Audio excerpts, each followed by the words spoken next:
In the following episode, you're going to hear Jaden and Michael discuss their first impressions of the first 20-ish or so hours of Red Dead Redemption 2. There are no major story spoilers in the episode, but as always, we want to respect the fact that you might want to go in blind, so consider this your spoiler warning. Also, one more note, we had some technical difficulties in this episode. You're going to hear some weirdness in Jaden's microphone, but the discussion was really good. We still wanted to share it, and we decided to release it later rather than never. So without further ado.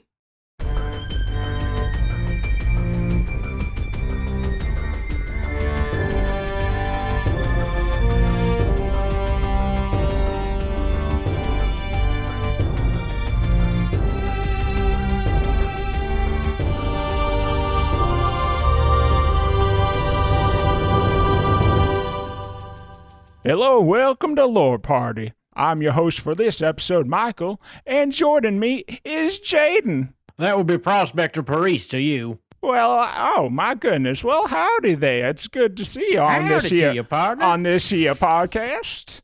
Yes, it's a fine podcast you have here. I heard it's Red Dead Redemption Week around these parts. Is that why we're doing these ridiculous yet accurate accents? Oh, I thought my accent is 100% authentic. Genuine, you say? I gotta cut that because that was this is starting to hurt my voice here, Jaden. Is it hurting you?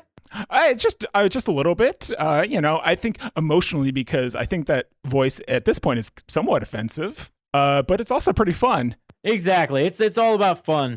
Yeah, it's funny. Sometimes you just kind of get stuck in the voice. You're just really into the spirit of the games. Honestly, that was a joke intro, but we seriously do get. I sometimes catch myself talking in a slight Southern twang. I'll come upstairs from playing video games for 6-7 hours while I'm playing, and I'm just coming up and like, "Hey, Ma, where we got the food?" I'm like, "Wait, what am I talking to? No one's here. What's going on?" It's even weirder for me because I live alone, so I just start talking to myself in a Southern voice, and it's like, wow, I need to see someone about this. This sounds like a problem. So, Jaden, we've both been playing Red Dead Redemption 2 in preparation for this episode, and before we get into the nitty gritty of the game itself and its story, I'm just kind of curious of your sort of overall impression of the Western genre and even Red Dead Redemption, the original. So, I have always been a fan of the Western genre for as long as I can remember. It's one of my favorite movies is The Good, the Bad, and the Ugly. I grew up watching all the old Westerns, basically anything with Clint Eastwood in it, my dad and I would watch it. And the big thing with, one of the big staples of the genre is just the journey. That's one of the big experience with it, and telling personal stories. You're not going to get big epic struggles in a Western because that's not what Westerns are built for. Westerns are built for deep interactions between characters and, personal struggles against, the law or against their own redemption or mortality. I think that theme is super recognizable in Red Dead Redemption 2, especially, and Red Dead Redemption 1, mostly because their whole story is about basically the death of the Old West. Right. It's funny because I never really got into the genre, not really until Red Dead Redemption. For the longest time, my only exposure to the genre was through kind of like with you with my dad, but I always watch those movies kind of at a distance, as it were, because it'd be my mom, my sister, and I would come home from church, and then my dad would either be watching a James Bond movie, golf, or a random Western on Turner Classic Movies or something like that. And it's always Dad's watching his boring, country movies with bad lip syncing because I never knew. It's oh yeah, these are Italian actors. And it's I have to watch the Pokemon movie. That stuff seems boring, and it's not until I got older that I started to really appreciate the subtleties of the genre. Pokemon movie is still completely quality entertainment right there. Exactly. Completely relevant.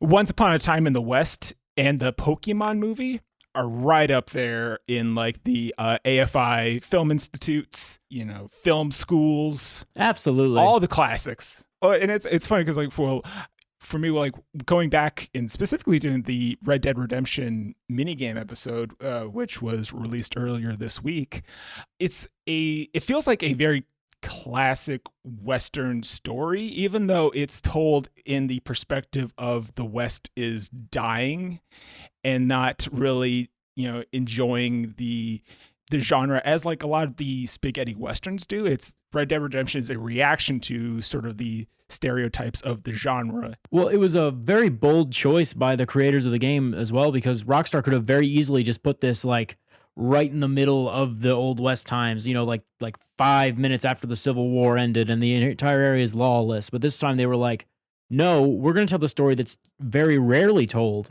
where the Old West is essentially being conquered by civilization. And what ends up happening is you have this whole group of people who are just, they're out of a job, essentially. Their life is leaving them. They're like, oh, no need to rustle cattle. We just buy ours at the market. The cowboys are like, what the hell is a market? Yeah, I just go to the ye olde Walmart to get my beef. I don't have to wrangle it up.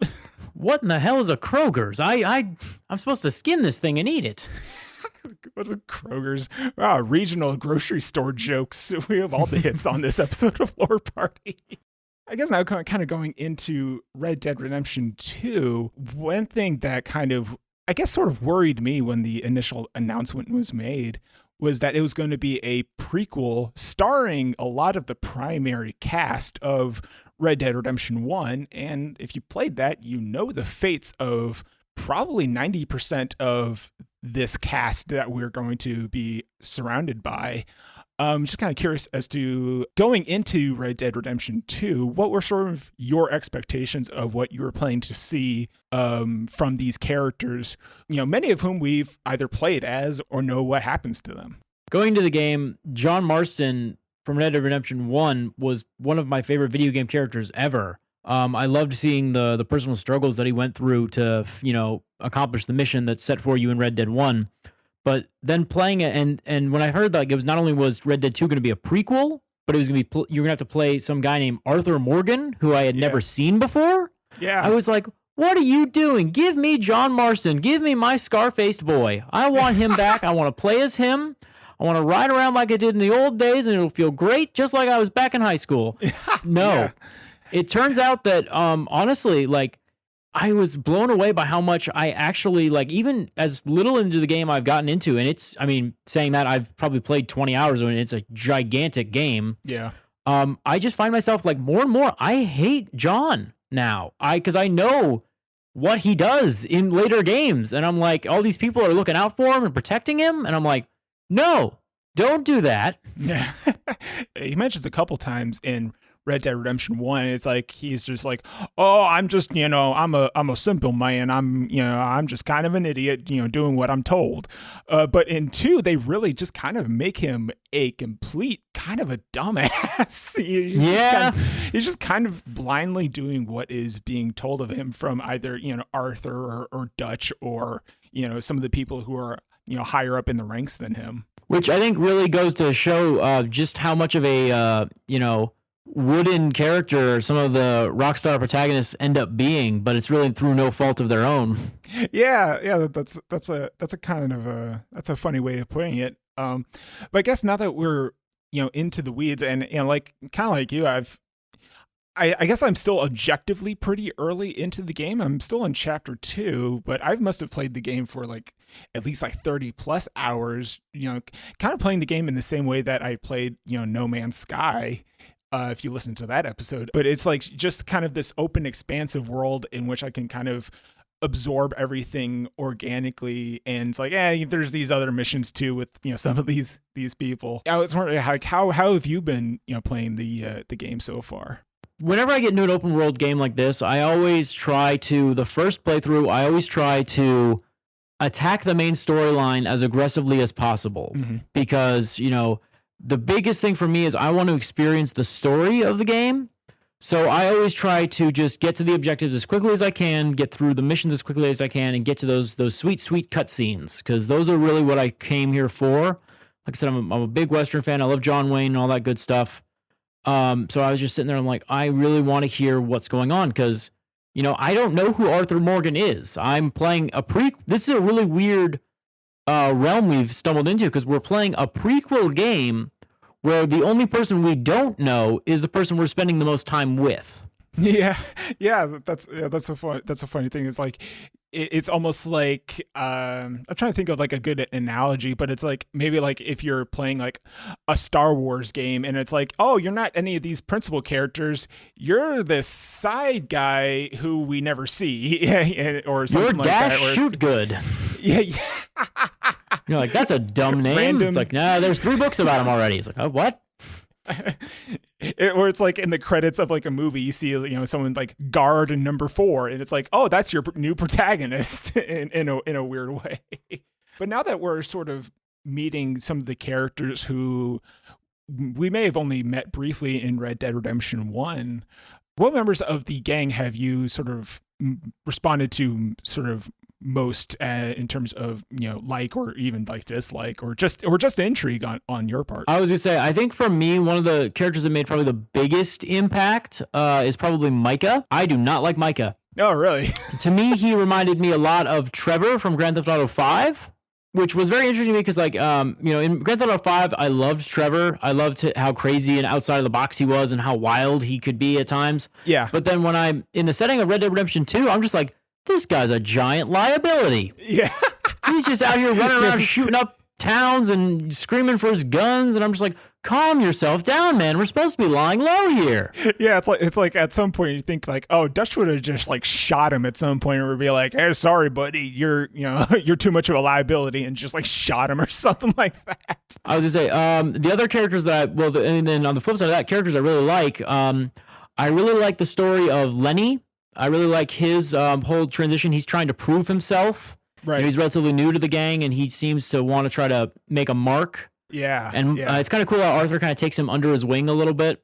Yeah. The scene in which they go drinking that might be one of my favorite Rockstar Games missions ever. Absolutely. It's hilarious. It's like one of the few missions like in any of their games, Grand Theft Auto or otherwise, is almost just pure comedy. I think it's really cool too. A lot of the guys that you first join up with in the mission, or when you first meet them, a lot of them seem to say, "Oh yeah, we just met up 6 months ago." Which is, this is a relatively new generation of Dutch's gang. Which Arthur Morgan even says that he's one of the old guard, and it kind of goes to show that the outlaw life is not kind. They don't seem to stick around very often, and while it's not directly stated, you can pretty much assume that a lot of their members have caught a bad case of death. Yeah, it's funny because like I've been doing a lot of side missions and things like that, and Arthur will come across maybe like a character that he knew or is somehow associated with the gang, and they would ask Arthur and be like, oh, how's so and so doing, and Arthur would be like, yeah, they died a couple years ago. And it's like that's just like a recurring theme. They're like, oh, this guy was cool, he's dead. Which would make sense because at this time, when you first meet Dutch and his gang, they're on the run. They're being chased, and not only by the law, but by time itself. Their time is pretty much up. 2 swords, one for monsters, one for humans. 2 podcast hosts, one named Abu, that's me, and one named Brett. 1 podcast on one incredible universe. Tune into our Witcher series here on Lore Party, wherever you get your podcasts. Sorry for the dramatic interruption. Back to your show.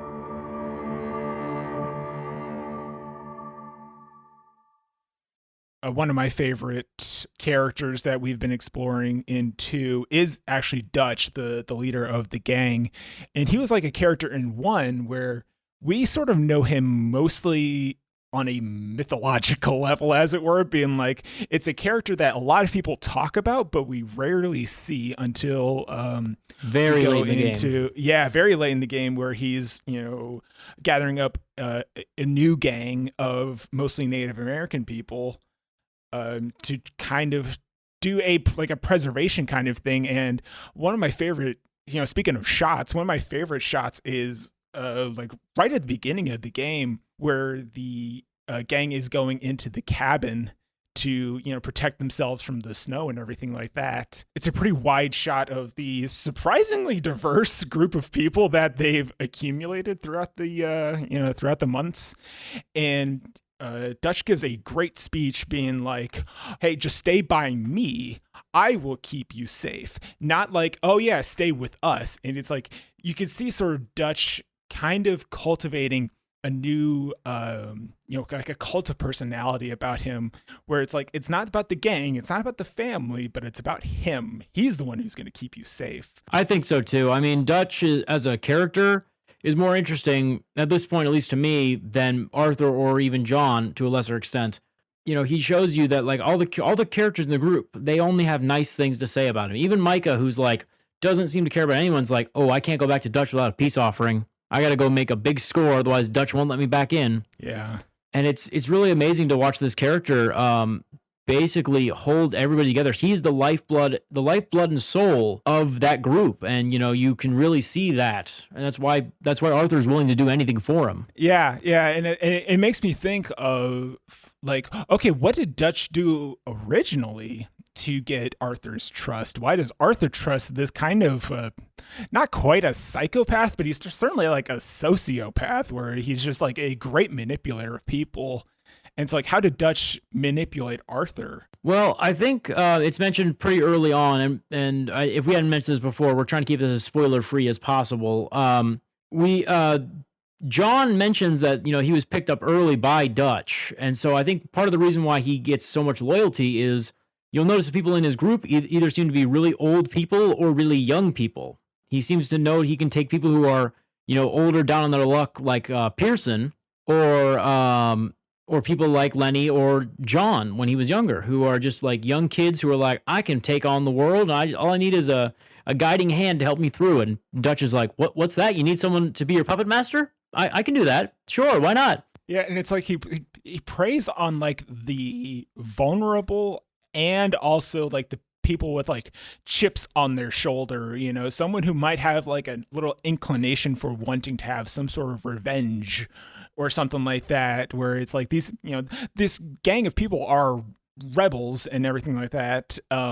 People who have like either been abandoned by their families, by the government. You see in the original with the Native Americans, they make a reference in the cutscene in Red Dead Redemption 1, one of the first ones. It'd be like, yeah, we took the natives' land, but what can you do, kind of a thing. So it's like you could see how it would be natural for him to want to get those people into sort of rising against people who are encroaching on their lives out west. Well, and you'll notice too that oftentimes Dutch doesn't really have anything going on. He kind of just waits for the rest of his crew to get missions going, and then he kind of jumps in on them once they're either already in motion or already over. Yeah, that's funny. Like you mentioned that, because one thing I noticed, at least in the first camp, is like Dutch is not really a delegator, but he's like, he's certainly an observer. He places his tent and everything like smack dab in the middle of camp, where he can see everyone around him, make sure everyone's in line.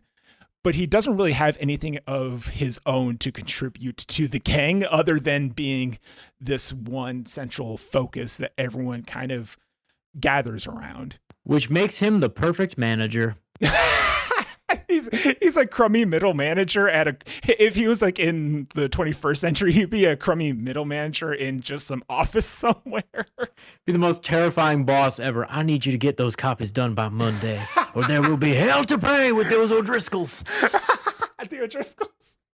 Kind of going back into the story and characters. I'm curious, because you said you've been mainlining the main story missions. How much outside of that have you been experiencing? Because for me, what I've been responding to the most is not the actual plot. It's more of the environment and the storytelling around that. Like meeting random people on the roads or in the wilderness who might need help or something like that. Just curious, like how much of that stuff have you been experiencing? Well, I'll tell you a little story. I'll spin you a yarn about what I was doing once. I was trying to ride to a main objective. Oh, see, I did it again. Look at that. That's weird. Yeah. I was gonna say like, okay, I'm gonna pull up to the campfire. I'm gonna make a little thing of coffee. Perfect. It'll take you 20 minutes.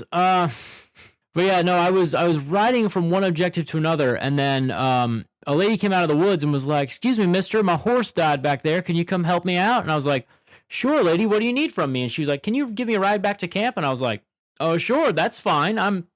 Hopefully it's on the way of the objective that I'm going to." And she was like, "Great." It was the exact opposite direction. Yeah. And then I spent 40 minutes dropping her off and then turning around and going all the way back. So I was like, all right, I'm just going to focus on getting to the storylines for a little bit. And then once I'm pretty good and clear of those, then I'll work on helping out the poor people. Well, it's funny, like along those lines, one of the things I sort of stumbled across was this guy who, and it was in the like first city you come across, Valentine. It's this man who's just insanely drunk, and he just goes like, hey, mister, can you point me the direction to, I live in the saloon, can you help me? And it'd be like, and of course I point him in the wrong direction because, I think it's funny. That is very funny.